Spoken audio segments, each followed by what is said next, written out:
Political affairs में आपका स्वागत है। हमारे साथ अतीक बैठे हुए हैं। अतीक का जीआरएफ हुआ है उर्दू में, तो उनसे कहानी जानने की कोशिश करेंगे कि उर्दू में जीआरएफ करने के लिए क्या करना पड़ता है, और उन्होंने ये जो जर्नी तय करी है उर्दू में जीआरएफ निकालने के बारे में या रिसर्च के बारे में जो सोचा है उसके बारे में जानते हैं। तो अतीक, आपकी पढ़ाई की शुरुआत कहाँ से होती है? ट्वेल्थ कहाँ से है, फिर यहाँ तक जो पहुँचने का रास्ता है वो कैसे हुआ? हाँ, बेसिकली मेरा नाम मोहम्मद अतीक है, जैसा कि आपने बताया। और मैं उत्तर प्रदेश डिस्ट्रिक्ट संत कबीर नगर का रहने वाला हूँ। मेरा हाई स्कूल और इंटर वहीं से यूपी से हुआ है। उसके बाद मेरा बीए जो है फर्स्ट फर्स्ट ईयर मेरा जामिया से था। उसके बाद मैंने एडमिशन लिया है पर्शियन में, और फर्स्ट ईयर और वहाँ पे किया। फिर सेकेंड ईयर और थर्ड ईयर मेरा ग्रेजुएशन जवाहरलाल नेहरू यूनिवर्सिटी से हुआ कंप्लीट 2018 में। और ये बीए इन पर्शियन था। अच्छा, बी इन पर्सियन जी बीए इन जी पर्शियन करा। था, हाँ हाँ। तो उसके बाद फिर मास्टर्स कैसे उर्दू में? उसके बाद मैं यहाँ से गया, वहाँ जॉब किया हैदराबाद पे, कैंपस प्लेसमेंट हुआ। फिर मैंने रिज़ाइन मार दिया क्योंकि मुझे एकेडमिक में ही ज़्यादा इंटरेस्ट था। और मैंने क्या कहते हैं, इंडियन लैंग्वेज चूँकि उर्दू है और इसमें स्कोप ज़्यादा है, इस वजह से मैंने स्विच कर दिया उर्दू लैंग्वेज की तरफ। तो मेरा एचसीयू से उर्दू लैंग्वेज में मास्टर्स है। तो हैदराबाद में आप जॉब करने गए थे? हाँ, जॉब छोड़ के हैदराबाद में रह के मास्टर्स उर्दू मास्टर्स कर। मैंने उर्दू से कंप्लीट किया, हाँ। तो ये जेआरएफ कौन वाला निकाला आपने? मतलब जेआरएफ के बारे में कब सोचा? जैसे आप बीच में जॉब भी करी है 2-3 साल जितना भी है, फिर आप इस लाइन में आए, तो जॉब में ऐसा क्या पसंद नहीं आ रहा था? जॉब बेसिकली ये है कि मुझे ऐसा लगता है कि जॉब बहुत ही ड्रास्टिक चीज़ है। जो ख़ास तौर से अगर स्टूडेंट के लिए अगर कोई स्ट्रगल फेज़ है तो उसको टेम्परेरी रखना चाहिए, क्योंकि वो उसमें लाइफ ग्रोथ नहीं है, सेंस ग्रोथ नहीं है, और माइंड डेवलपमेंट नहीं है, ज़िंदगी भी नहीं है। आपकी ज़िंदगी एकदम से वही room to office, office to room, और नो ग्रोथ, एकदम स्पेसिफिक चीज़ होती है, उसी पे आपको टिके रहना रहता है। एवरीडे आपका सेम काम होता है और बहुत ही वो एग्जॉस्टिक होता है।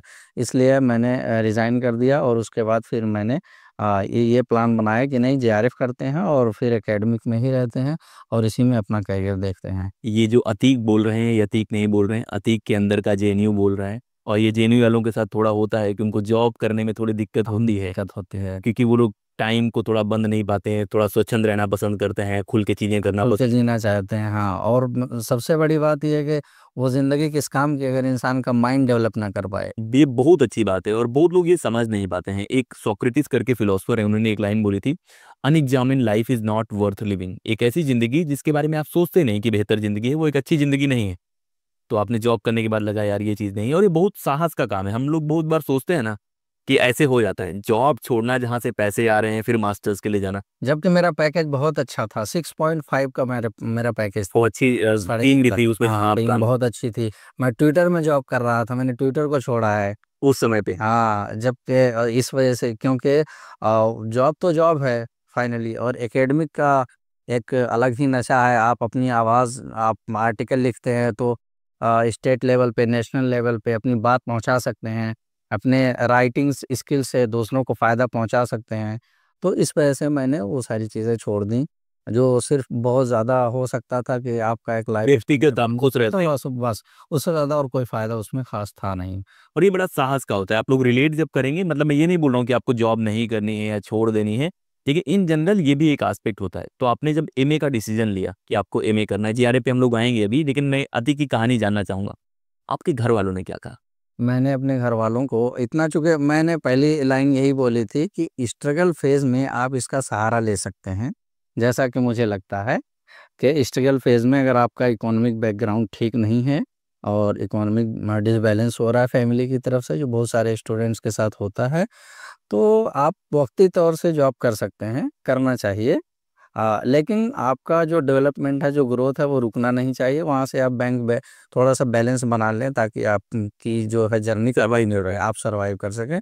तो मुझे जब लगा कि हाँ, ठीक है, मैंने अपना इतना सेविंग कर ली है कि मुझे घर से लेने की ज़रूरत नहीं पड़ेगी, तो मैंने अपने घरवालों को कन्विंस कर लिया कि आपको मुझे पैसा देने की ज़रूरत है नहीं, मैं अपना कर लूँगा।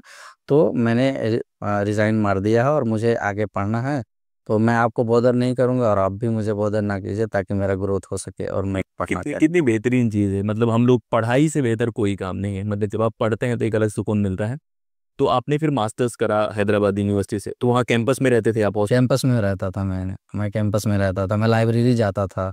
और मैं लाइब्रेरी, मेरा रूटीन था क्लास करने के बाद मैं लाइब्रेरी जाता था और मैं वहाँ पे पढ़ाई करता था। फिर उसके बाद एकेडमिक में काफ़ी इंटरेस्ट था, तो इसलिए मैंने उसको कंटिन्यू तो कर। वहां से आपने मास्टर्स करा, फिर जेआरएफ की जो तैयारी है वो कैसे शुरू होती? जेआरएफ की तैयारी ऐसे शुरू होती है कि मुझे लगा कि मतलब अगर हमें खुल करके कायदे से आज़ादी से पढ़ सकें इत्मीनान से बगैर किसी टेंशन के, तो वो जेआरएफ अगर आ जाए तो ठीक ठाक अमाउंट हमारे अकाउंट में आता रहेगा। उसकी वजह से जो टेंशन रहती है पैसे की कि कमाना हमारा भी है। कमाना भी है, तो वो ख़त्म हो जाएगी और बेफिक्र हो करके इंसान पढ़ाई कर सकता है। जैसे बहुत अच्छे राइटर माने जाते हैं उर्दू में, पंडित रतन नाथ सरशार, उनकी नावल है। उनके बारे में कहा जाता है कि वो इतने बड़े नॉवेलिस्ट हैं, अगर वो उनको इकोनॉमिक प्रेशर उनके ऊपर ना होता तो शायद इससे कई गुना अच्छा वो लिख सकते थे। लेकिन चूंकि उनको इकोनॉमिक दिक्कत थी, तो जिसकी वजह से प्रेस के अकॉर्डिंग भी कुछ ना कुछ उनको लिखना पड़ता था, जो मजबूरियां जो है। मजबूरियां रहती थी। तो आप सोचिए ये इकोनॉमिक प्रेशर है, जिसकी वजह से इंसान अपनी राइटिंग को भी लिमिटेड कर देता है कि अच्छा प्रेस की ये डिमांड है तो हमें ये चीज़ें हम नहीं लिख सकते हैं। तो जेआरएफ की वजह से आप एकदम से आज़ाद हो जाएंगे।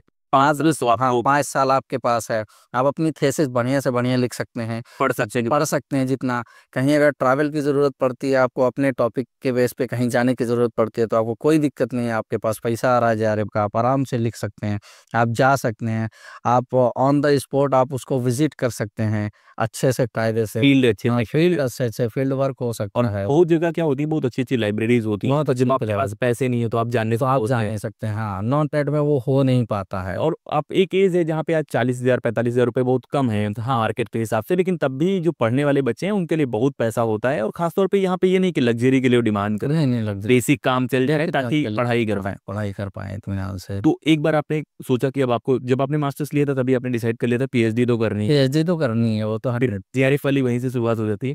जब आपने सोचा कि अब जेआरएफ करना है तो मास्टर्स फर्स्ट ईयर से शुरुआत होती है कि कब जेआरएफ का जो पर्टिकुलर प्रिपरेशन है उसकी शुरुआत कैसे होती जेआरएफ के पर्टिकुलर अभी पिछले मतलब जैसे लास्ट ईयर का जो जून था, अब वो दिसंबर था।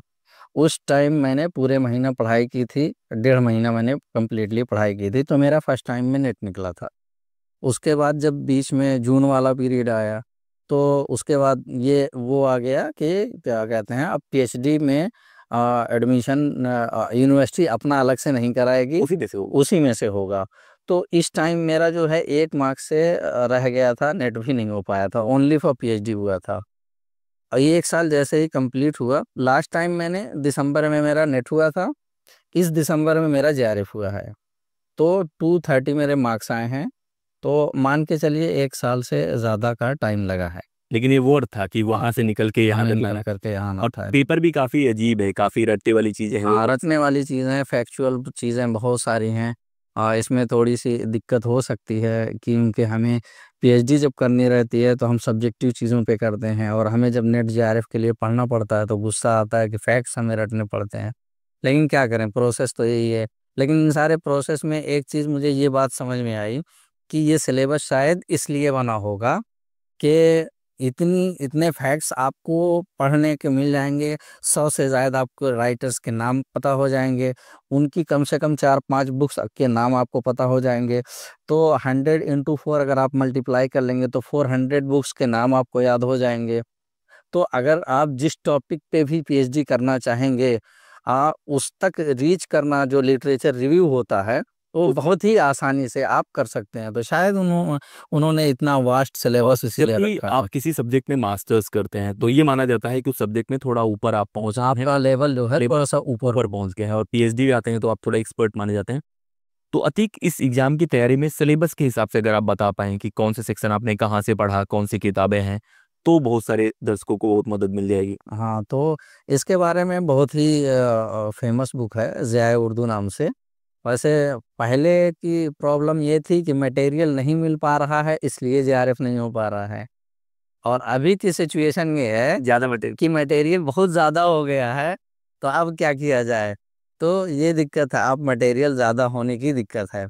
तो मेरा तो सजेशन यही रहेगा कि क्या कहते हैं, जो लिमिटेड रिसोर्स हैं उन्हीं पे फोकस करें। फैक्ट्स बेस बहुत ज़्यादा इसमें क्वेश्चंस आते हैं। अगर आपको जेआरएफ निकालना है तो फैक्ट्स बेस आपको पढ़ना पड़ेगा। जबकि माइंड इसके लिए तैयार नहीं होता है, फिर भी अगर आपको जेआरएफ लेना है तो आपको उसके लिए रेडी होना पड़ेगा। एग्ज़ाम का ये प्रोसेस है। तो ज़ियाए उर्दू एक बहुत ही इफ़ेक्टिव बुक है। उसके अलावा अगर मैं बात करूँ तो एक कुल्लियात अदब नाम से है, जो अफ़साने को आपको अफ़साने का जो पूरा मतलब एक चैप्टर है, वो आसानी से उसमें से कवर हो गया जाएगा। मैंने सिर्फ़ यही 2 किताब पढ़ी है। उसके अलावा है, इस सिलेबस तो बहुत ही ज़्यादा वास्ट है। 10 यूनिट्स हैं, उसमें से 10 यूनिट्स में से सबसे ज़्यादा आपको जो यहाँ पे पढ़ना पड़ेगा वहाँ वो नॉवेल है और अफ़साने हैं, ये बहुत ही ज़्यादा हैं। तो सारी बुक्स अगर इंसान पढ़ सकता है तो वेल एंड गुड।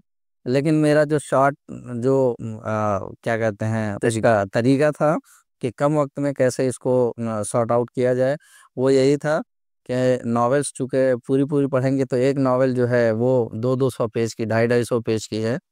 तो उसके लिए बेहतर यही है कि उसका जो मुकद्दमा होता है, जिसको प्रीफेस कहते हैं इंग्लिश में, 4 page, 5 page, 10 page, maximum 10 page का होता है। तो एक नॉवेल उठाइए जो सिलेबस में है, उसका प्रीफेस पढ़िए, उसका आपको ग्राफ आइडिया लग जाएगा ये है। बस वो पूरा पढ़ लीजिए, मैंने उतना ही पढ़ा था। कुल्लियात अदब में अफ़साना, बहुत बड़े-बड़े अफ़साने हैं, ठीक है? एक-एक बुक में 15-15 अफ़साने हैं, 17-17 अफ़साने हैं। उसका इन्होंने शॉर्ट किया है।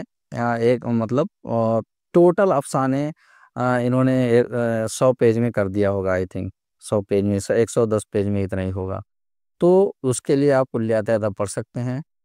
बाकी आप दूसरा जो सबसे इम्पोर्टेंट है वो ये कि मैंने पहले बोला था, ये 100 राइटर्स होंगे।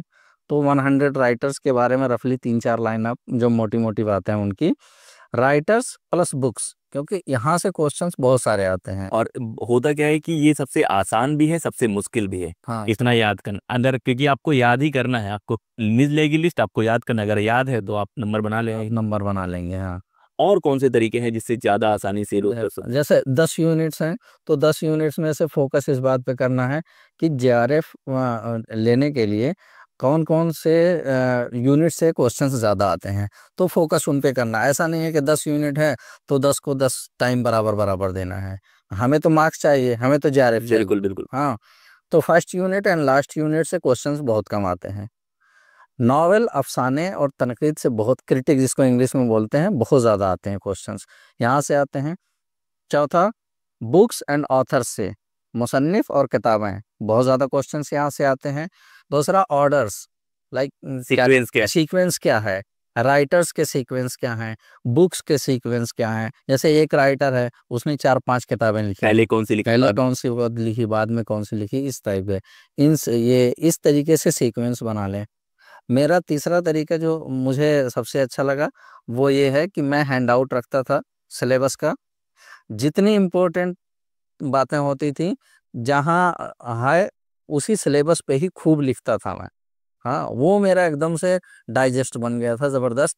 एग्ज़ाम से 1 दिन पहले, 2 दिन पहले वो फर्रे पढ़ के निकल ये बहुत अच्छा तरीका होता है, मतलब उनको पता है कि निशाना कहाँ लगाना है, सिलेबस में सारी चीज़ें आएँगी। बहुत लोग सिलेबस को ही नहीं उठाते हैं हाँ, जो कि कि बहुत ही ज़्यादा जो है वो मिसलीड है। हाँ, मिसलीडिंग है कि आप सिलेबस उठाएँगे तो आपको पता है। दूसरा है प्रीवियस ईयर क्वेश्चन पेपर आपने करा होगा, तभी आपको पता है कहाँ से आता नहीं है। 10 इयर्स वो हाँ, क्वेश्चन लगाना, वो तो मैंडेटरी है, पीवाई की एवरीबॉडी नोज़ वेरी वेल। तो वो तो आपको करना ही है, सिलेबस उठाना है, प्रीवियस ईयर क्वेश्चन पेपर करना है। जो अतीक भाई ने जितनी चीज़ें बताई हैं, वो सारी चीज़ें करनी हैं, और ये सारी चीज़ें अगर आप कर लेंगे, उसके बाद आपको मोटिवेशन भी चाहिए, क्योंकि मुश्किल तो है, मतलब कॉम्पिटिशन बढ़ रहा है। तो है। मुझे ऐसा लगता है कि जो मैं अक्सर मेरे दोस्त जब पूछते हैं, तो मैं उनको यही बताता हूँ, सिंपल सी बात है कि आप 5 लाख के पैकेज के लिए पूरे साल झेलते हैं, ये बहुत अच्छी बात है। और आप 2 महीना, अगर 3 महीना कंटिन्यू, अगर आपने 3 महीना पढ़ दिया, तो एकदम गारंटी है कि आपका जेआरएफ निकल जाएगा। और ये 30 लाख का मामला भी और है। ये 30 लाख का मामला है, और आप 5 साल ऐश करेंगे एकदम से आराम से, किसी भी और चीज़ सिर्फ कोई टेंशन खुद, नहीं। हाँ, किसी चीज़ की टेंशन नहीं है, और लाइफ में आप जहाँ बढ़ जाते हैं, क्योंकि 5 साल आप तभी ये चीज़ें यूज़ करेंगे जब आप पीएचडी में एनरोल होंगे, जब आप पीएचडी में enroll, उसके बाद आपके नाम के आगे डॉक्टर भी लग जाएगा। तो भी लग तो सारे बेनिफिट्स हैं जेआरएफ करने के। जेआरएफ सिर्फ पैसे के बारे में नहीं है, क्योंकि अभी आप जब इंटरव्यू देंगे, उसमें भी जेआरएफ एक वैल्यू तो मिलती है कि अगर जेआरएफ है तो थोड़ा सा प्रेफरेंस उसमें मिल जाता है वो करके, और वहाँ पर क्या बहुत सारा प्रेफरेंस मिलता है, फायदा तो रहता है। क्योंकि फर्स्ट तो जेआरएफ अगर आया तो आप मान के चलिए 80% आपका वो क्या कहते हैं एग्जाम कवर है, मतलब आपका सिलेक्शन पक्का है। आप नॉलेज भी आपका ज्यादा है और जो लोग देखेंगे उनका भी एक फायदा हो। ये एक फायदा होता है। ठीक भाई, और कौन सा मैसेज है जो बच्चे तैयारी कर रहे हैं उनके लिए, उर्दू के लिए? उर्दू के लिए मेरा मैसेज तो यही है कि सबसे बड़ी परेशानी, अगर आप पीएचडी में अच्छे से पीएचडी करना चाहते हैं तो पैसे की ज़रूरत है, जेआरएफ पे पूरा फोकस कीजिए। और ये जान लीजिए पूरी साल पढ़ेंगे नहीं होगा, लेकिन लग करके 3 महीना पढ़ेंगे तो हो जाएगा। तो अतीक भाई ने इतनी मेहनत करी है, जॉब छोड़ा है, फिर उसके बाद मास्टर्स करा है, फिर यहाँ से पीएचडी में इनरोल होने की कोशिश कर रहे हैं, अभी जेआरएफ करा है। तो ऐसे चांसेस आपको लेने पड़ेंगे। जब भी लाइफ में कुछ अलग आप करना चाहते हैं तो थोड़े से रास्ते आपको बदलने पड़ेंगे। और इतिहास उठा के देखो, जो लोग जो रास्ते बनाए गए हैं उनमें चलते हैं, वो उतने ना ही, मतलब उनका नाम उतना नहीं होता जितना रास्ते बदलने वालों का है। तो थोड़ा साहस दिखाओ, जो तरीके इन्होंने बताए हैं वो तरीके आपको अख्तियार करने हैं, और वो तरीके अगर आप लाते हैं तो आप ज़्यादा से ज़्यादा नंबर भी स्कोर करेंगे, हाँ हाँ। पैसे का भी। और उसमें एक और बात मैं ऐड करना चाहता हूँ, स्पेशली ये है कि अभी के टाइम पे जो उर्दू के क्वेश्चंस आ रहे हैं वो टफ इसलिए हो जा रहे हैं क्योंकि क्वेश्चंस इजी आ रहे हैं, एवरीबॉडी कर ले रहा है, टैकल कर ले रहा है। तो आपको जेआरएफ के लिए अब यहाँ पे सेकंड फर्स्ट पेपर जो है उस पे थोड़ा सा अटेंशन देना की जरूरत है। बहुत सही है। तो पर मैं खासतौर से जो लैंग्वेज वाले लोग हैं, लैंग्वेज वाले हैं वो 25 क्रॉस करने में उनको 25 क्रॉस करने में मेरी और दिक्कत होती है। अगर आप 30 के राउंड पहुंचते हैं, जितना मेहनत उर्दू में एक टाइम के बाद आप सैचुरेट हो जाएं, मतलब उसके बाद 1 नंबर बढ़ाने में बहुत मेहनत पड़ेगी, लेकिन उतने ही टाइम में आप वहाँ पे 5 नंबर बढ़ा सकते हैं पेपर 1 में। ये बात आपको याद रखनी है। हाँ। और दोनों के नंबर बराबर काउंट होते हैं। दोनों के नंबर बराबर काउंट होते हैं। और ये इसमें 10 दिन अगर उर्दू में 10 दिन अगर आप कम कर सकते हैं तो कर लीजिए। उस सेकंड पेपर में बहुत सारे बच्चे जिनकी इंग्लिश कमज़ोर होती है, सीआईएल के जो भी बच्चे होते हैं वो हिंदी के हों या उर्दू के हों, इन दोनों की इंग्लिश कमज़ोर होती है। तो थोड़ा सा अगर हल्का सा आप एफर्ट करेंगे उसमें, क्योंकि होता क्या है अपनी लैंग्वेज में हर कोई बराबर फाइट कर लेता है, मास्टर है।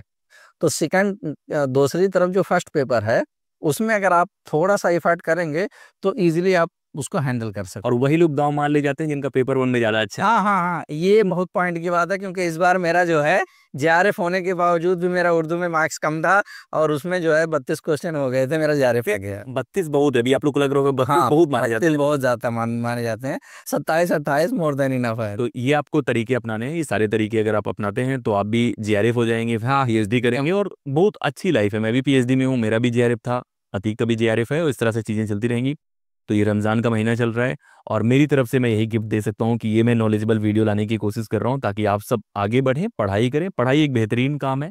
मैं बहुत बार लोगों को बोलता हूँ कि पढ़ाई सिर्फ पढ़ाई के लिए भी की जाती है, बहुत बार रिसर्च के लिए की जाती है। तो आप सब पढ़ते रहें, ऐसे आगे बढ़ते रहें। वीडियो में था ही, जय हिंद।